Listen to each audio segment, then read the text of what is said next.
Made a comeback coming from 2-0 down where a lot of United fans had given up. But I'm here with the three wise men, Houston Red Army. Talk to me, namesake. Talk to me, Louis. Where are we? What do you feel? Are you energized or you're like, yeah? Absolute 100% masterclass from start to finish. It was absolutely perfect. I'm kidding. That was god awful for most of it. That was absolutely not. That was not good.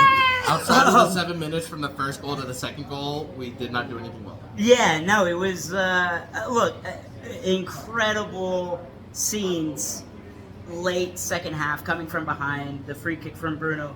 Obviously, it was very lucky because the first free kick wasn't great. Ugarte was getting extremely frustrated and used his anger in a constructive way. Used it to absolutely bury the second goal. Yeah, he just like, get in there. But we've been here before. It's very moment FC. It's not a collaborative effort. It's not, it's not a team effort. It was extremely open and wide defensively. We were stretched when we had the ball. So the build-up play, the connection is not there. So many negatives. But again, we'll take the point. Namesake? We found a way to get points, and that's all that really matters, I guess. But yeah, like Louis said, we did not look good, man. The two goals were poor. The two goals weren't even. Yeah, Bruno's goal was the first shot we had on target. Bruno's shot was the first shot we had on target. Yes, mind you, like 2 weeks ago, the only shot we had on target was Bruno's penalty kick goal. Bruno.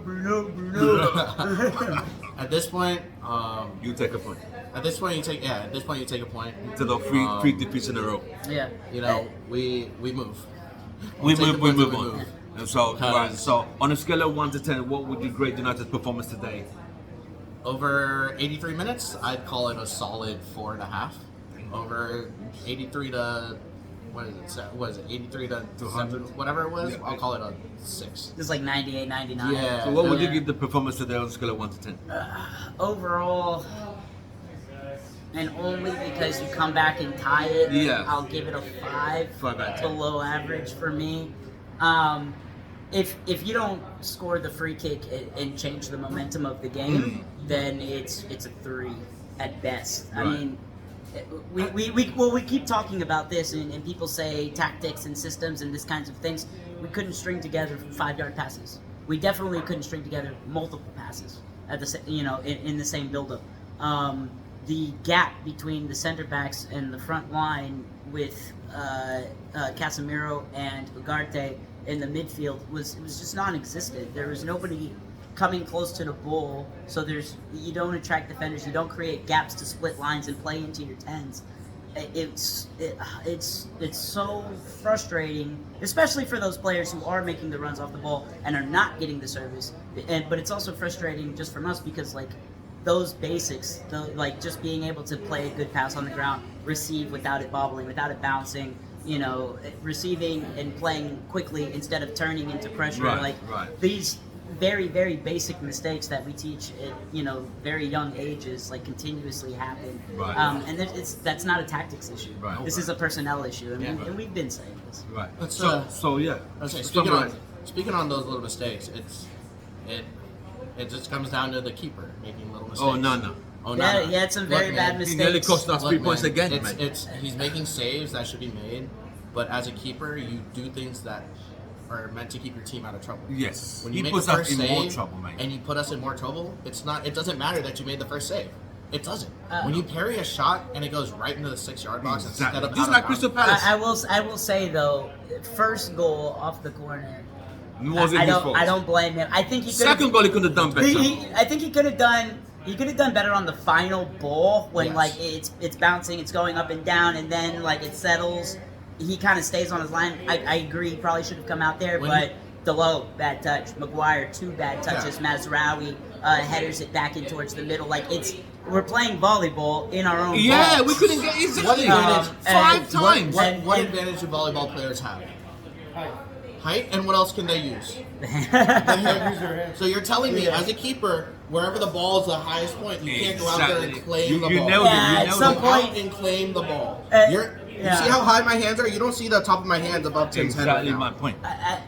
You're when always- it's bobbling back and forth like that, I can see how it's difficult to come out and pick the right moment, because if you do miss, then everybody comes down on you, and I get that as well. But I think what you're saying is you have to control your box better. You have to control your box. And I think that communication is definitely not coming out of the back, or at least that organization's not coming out of the back. And so it definitely appears like he's continuing to cost us in a lot of different moments. That being said, however, defensively overall, I thought the lift was okay.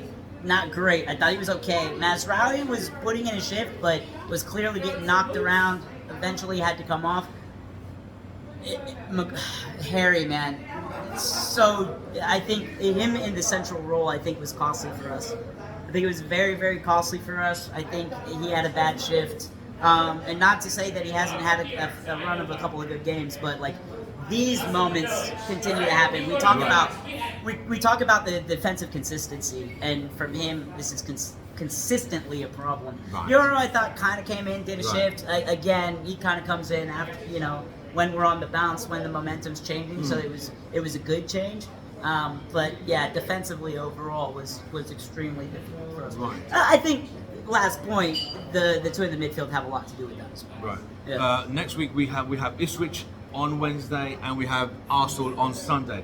Quick predictions for the Ipswich game, which is our closest one next week. This week at home, we predict the score, please. 2-1 us for Ipswich. Come again? A 2-1 us for the Ipswich game. Okay. Yeah, there is no negotiation. It's an absolute must-win. And you have to put on the best players that are available, and you have to play it as well as you possibly can. I'm gonna say 2-0 United. to United. I'm being optimistic about that particular game. Right. Also because Ipswich have had a rough go. Right. Well, you have heard it from Houston Red Army. United have come from 2-0 down to salvage a point and some pride and stop the rot to a point. It's like just plaster the wall before the wall collapses. I don't know if we stopped the rot. But I'm here with Louis, my namesake, and Louis, the singing director. Well, glory, glory. Man Man United.